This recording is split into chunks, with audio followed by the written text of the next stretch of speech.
Hola, soy Silvia Bacher. Regresamos con un nuevo ciclo de la niñez en juego, el podcast de la Fundación Arcor y la Organización Mundial para la Educación Preescolar, en el que vamos a explorar los desafíos que propone la educación para el desarrollo sostenible desde la primera infancia.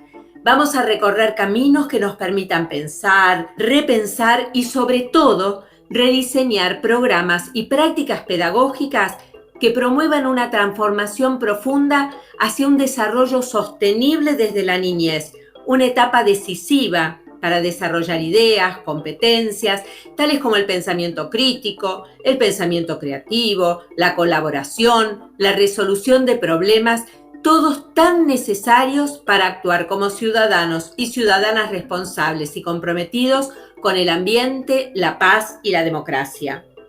Te invito a descubrir, de la mano de especialistas de diversos países de América Latina, los 4 pilares de la educación para el desarrollo sostenible: el pilar medioambiental, el social, el cultural y el económico. Prepárate para sumergirte en este emocionante universo de la mano de Alicia Gravina, que desde Uruguay nos brinda una visión inspiradora del pilar cultural. Comencemos la travesía.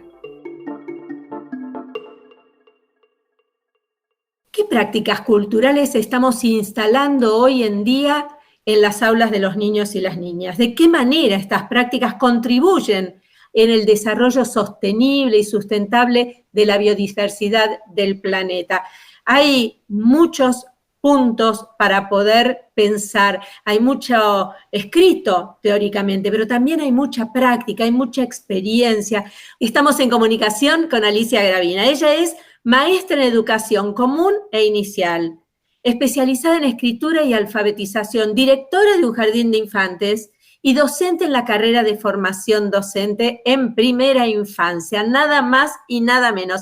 Hola Alicia, bienvenida a este espacio para pensar la cultura desde el lugar de la práctica. Bueno, un gusto compartir con ustedes esta charla y seguramente continuar aprendiendo en el intercambio. ¿Cómo vinculamos la educación para el desarrollo sostenible con la cultura? Bueno, yo creo que tiene que ser encarando proyectos que de alguna manera tengan de trabajo en las instituciones, que de alguna manera tengan la suficiente permeabilidad para salir a la afuera y relacionarse con el entorno, no entendido solamente como el entorno físico natural que está rodeando la institución, sino con el entorno cultural, o sea, los agentes culturales que allí están, las otras instituciones educativas que nos circundan, con toda su riqueza, sus relaciones y sus vínculos. Y bueno, eso a veces es posible y bueno, generan experiencias muy ricas y muy valiosas, y a veces no, a veces quedan prácticas aisladas, ¿no? O muy cerradas dentro de las 4 paredes de la institución. Creo que la clave está justamente en eso, en tener un grado de apertura que nos haga salir afuera de las instituciones. ¿Y cuál es la reacción de las distintas organizaciones cuando un jardín de infante, un parvulario, se acerca y pide entrar en ese mundo, tender ese puente? Fantástica. Somos siempre bien recibidos, en todas las oportunidades y las experiencias que tenemos es muy enriquecedora. Yo quería contar particularmente un proyecto que desarrollamos hace unos años que tiene que ver con la alfabetización científica. Tuvo su origen en realidad en alguna cuestión administrativa. Nuestra institución se iba a llamar Louis Pasteur. Coincidimos en que geográficamente en la zona en la que estamos tenemos vecino al Instituto Pasteur, tenemos la Facultad de Ciencias de la Universidad de la República también en el entorno muy cercano, y otras instituciones educativas como un liceo, otras escuelas, etc. Entonces, en virtud de ir desarrollando ese proyecto, que era, bueno, nominarnos con el nombre de ese científico, pensamos un proyecto que era profundizar en la ciencia, ¿no? En el aprendizaje, y sobre todo nos hicimos una pregunta que fue: ¿dónde están los científicos? ¿Quiénes son y qué hacen? Y con ese norte salimos afuera del jardín a buscarlos. Y allí fue como esto que tú decís, de que empezamos a golpear puertas, a buscar dónde estaba la ciencia, dónde estaban los científicos, quiénes eran, cómo eran, qué hacían, y llegamos a encontrarlos. Allí estaban, nos comunicamos con ellos se comunicaron con los niños de inicial, desterramos algunas ideas que tenían los niños como preconceptos con respecto a la figura del científico, ¿no? Muy, muy del imaginario, eso de que el científico es un poco loco y que está en un lugar muy secreto y oscuro y que poco menos que hace magia, que eran las hipótesis previas de nuestros niños, ¿no? Primero las indagamos, vimos que iban por ahí, y después los salimos a buscar. Fuimos al liceo, vimos los laboratorios, fuimos a la Facultad de Ciencias, nos vinculamos con los estudiantes, pero ahí tampoco estaban los científicos, hasta que terminamos en el Instituto Pasteur, que es una institución de altísimo nivel de investigación en el Uruguay, una de las más importantes.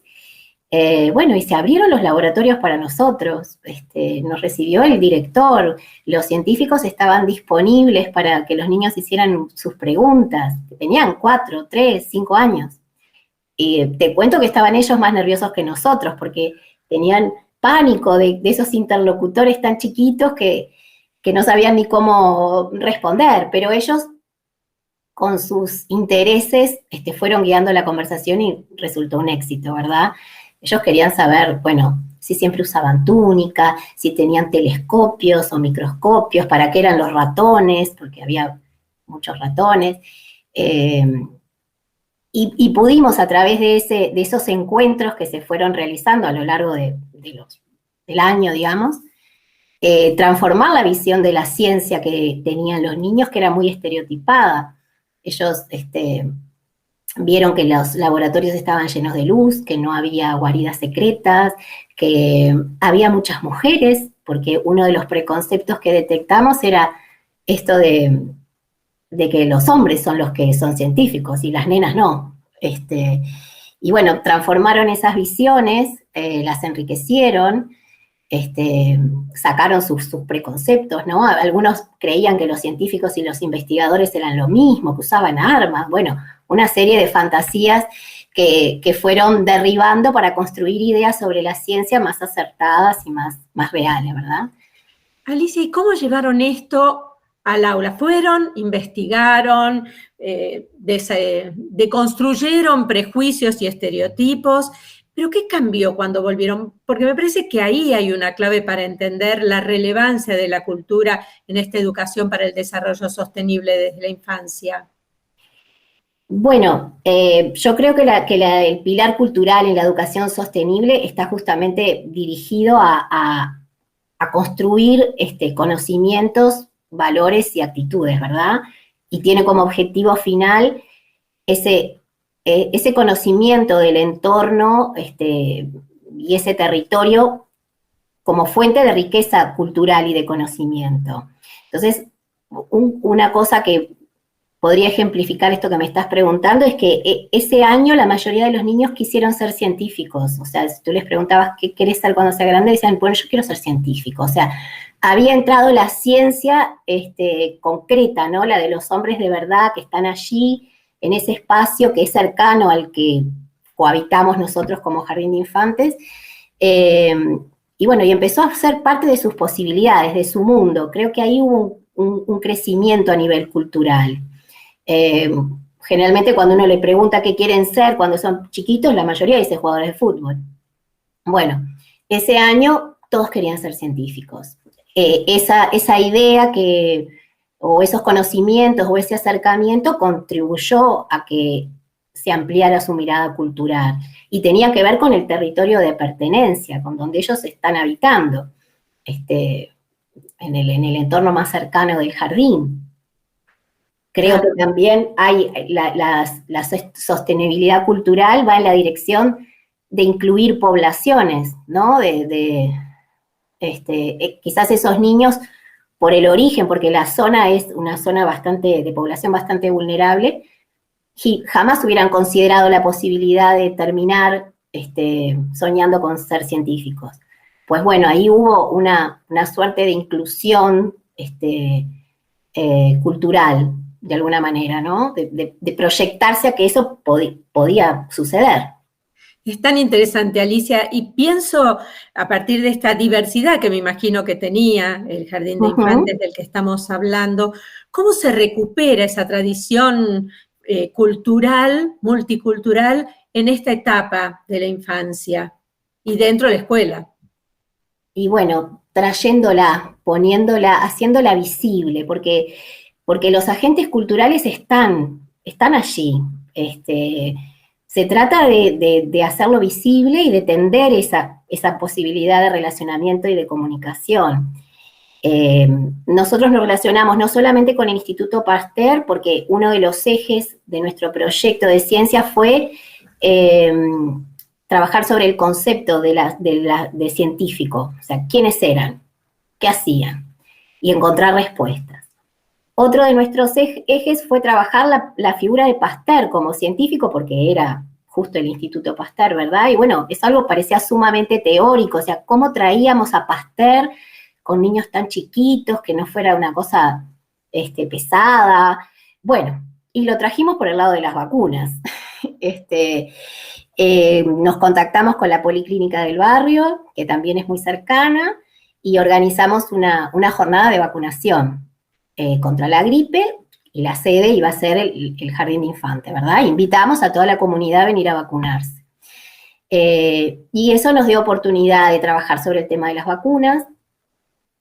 Para ellos es un conocimiento cotidiano, o sea, todos van y se vacunan, ¿no? O sea, pero transformarlo en un concepto científico, o sea, ahondar un poco más, aprender sobre los virus, bueno, y aprender que Pasteur tiene que ver con ese salto que da, ese aporte que hace a la ciencia y a la humanidad, que es la de trabajar sobre ese tema, ¿verdad? Son las primeras vacunas, las de la rabia, las que trae Pasteur. Entonces, bueno, ahí aparecieron otros agentes culturales, los enfermeros, los vacunadores, que ingresaron al jardín. También ingresaron las familias, porque se organiza esta jornada de vacunación y los vecinos del barrio y las familias entran al jardín. Hablamos sobre el tema de las vacunas, preguntamos, aprendemos sobre virus, aprendemos el mecanismo de que es un virus, la vacuna es un virus debilitado que se inyecta. O sea, este pasaje de cosas que le suceden a todos los niños, como es vacunarse, pero mirado desde la ciencia, ¿no? Ese pasaje de lo cotidiano a lo científico creo que es uno de los conceptos que tienen que ver con la sostenibilidad cultural, con este pilar cultural, ¿no? Transformar lo cotidiano en científico. Estamos hablando de la infancia, de la niñez, pero quiero preguntarte, y volver después a la infancia, por supuesto, ¿qué aprendieron las docentes o los docentes que fueron parte de este proyecto? ¿Cuáles fueron sus aprendizajes, sus transformaciones, si querés, para poder educar más y mejor desde esta perspectiva? Bien, sí, fue interesantísimo. Primero te diré que aprendimos a la par de los niños un montón de cosas. Que eso es lo interesante que tienen los abordajes por proyectos, ¿no? Que uno va yendo por un camino y van apareciendo aprendizajes, y el equipo docente los va construyendo con los niños. Sobre la figura de Pasteur aprendimos un montón, que no sabíamos tanto, sobre la pasteurización, por ejemplo, ¿no? Que tiene su origen en la palabra Pasteur y es un vocablo de la cotidianeidad. Bueno, también trabajamos sobre eso, sobre los productos que se pasteurizaban, como la leche. Entonces fuimos a indagar a las casas qué quería decir pasteurizar, de dónde venía la palabra.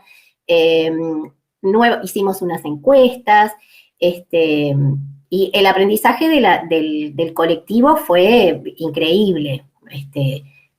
Tanto aprendizajes científicos de cosas que no sabíamos y que las aprendimos averiguando, investigando, preguntando para enseñarle a los niños. Bueno, como la satisfacción de ver que hay determinados enfoques de trabajo en equipo y de trabajo por proyectos que tienen estos resultados, ¿no? Y que las instituciones funcionan mejor cuando se abren, o sea, que tienen mejores resultados cuando se abren a la comunidad y dejan entrar otros agentes culturales. A veces tenemos una tendencia a cerrarnos, ¿no? ¿Y qué aprendieron de los niños y las niñas a partir de estos ejemplos que nos das, Alicia? Bueno, ellos son incansables preguntones, por suerte. Entonces, aprendimos de sus preguntas, de sus hipótesis. Nos preocupamos mucho en este caso, por indagar sus hipótesis. Con respecto, por ejemplo, al concepto de científico, hicimos una indagación a través del dibujo, porque nos dibujaran lo que ellos pensaban que era un científico trabajando, y también a través del diálogo. Y ahí detectamos que había muchos estereotipos, ¿verdad? Y bueno, fuimos avanzando con ellos en ir derribando esos estereotipos para construir una mirada sobre los científicos más humana y más real, ¿no? Esto de que son hombres, de que no eran todos hombres. Es más, en el Instituto Pasteur vimos que la mayoría eran mujeres y muy jóvenes, o sea, lo contrario al estereotipo instalado en el imaginario. Y las docentes aprendimos eso, que hay que salir para afuera. Hay que dejar entrar lo que está fuera a las instituciones. ¿Qué trae el dejar entrar? Y bueno, un universo capaz más imprevisible, ¿no? Que uno capaz que no tenía tan planificado, tan prolijito, paso a paso, con todos los componentes de la planificación y pero más rico seguramente, más rico, con más posibilidades de intercambio. Y el afuera responde muy bien. No creo que ninguna institución de educación infantil se choque con una negativa cuando se abre. Es poco probable. Somos siempre bien recibidos.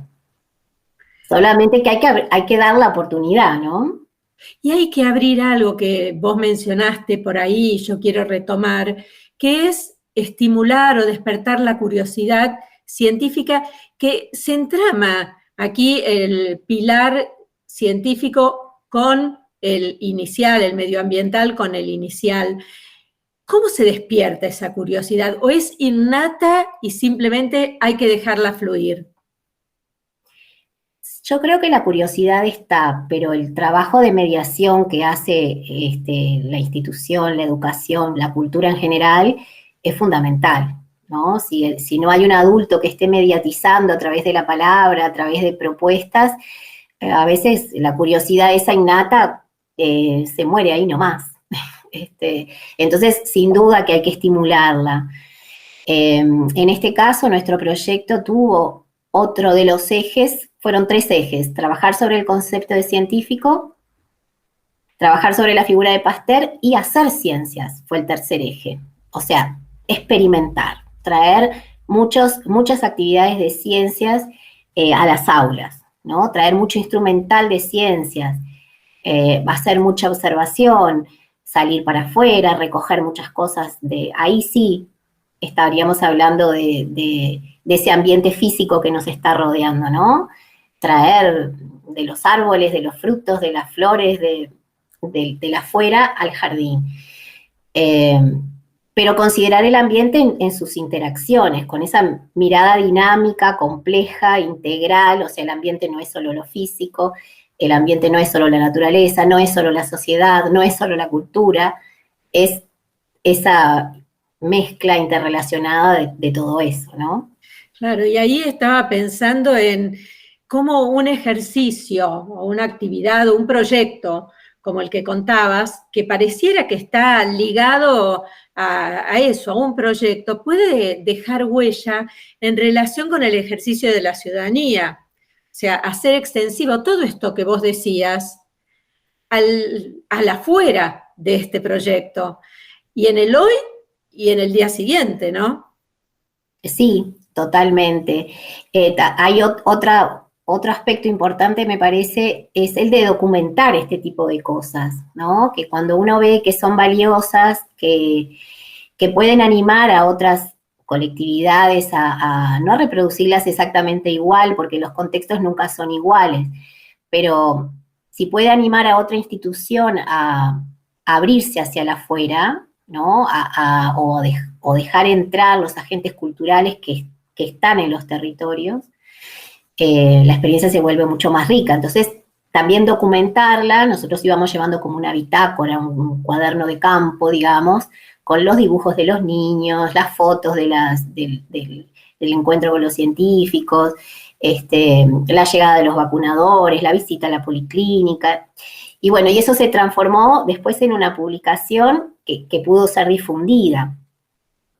También a veces nos cuesta socializar nuestras propias experiencias, ¿no? Por lo menos acá en el Uruguay somos bastante reacios, no sé, hacemos de repente cosas que vale la pena, pero no las socializamos, no las mostramos. Creo que eso también puede aportar. Sin ninguna duda.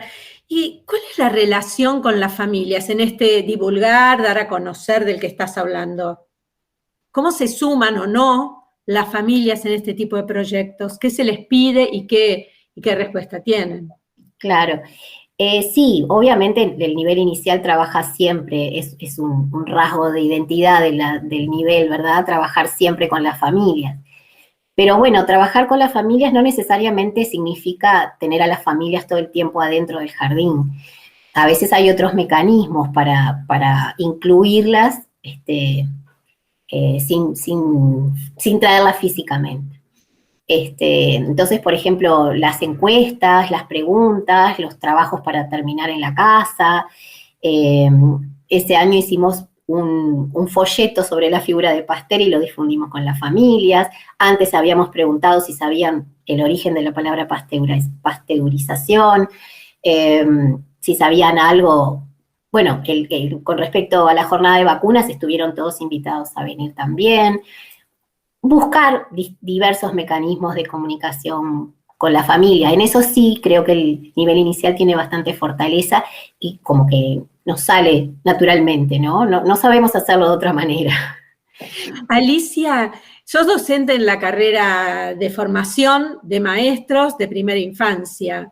Sí. ¿Cuán presente está este tema, el del desarrollo de la educación con una visión sostenible? Creo que debería de estar más presente.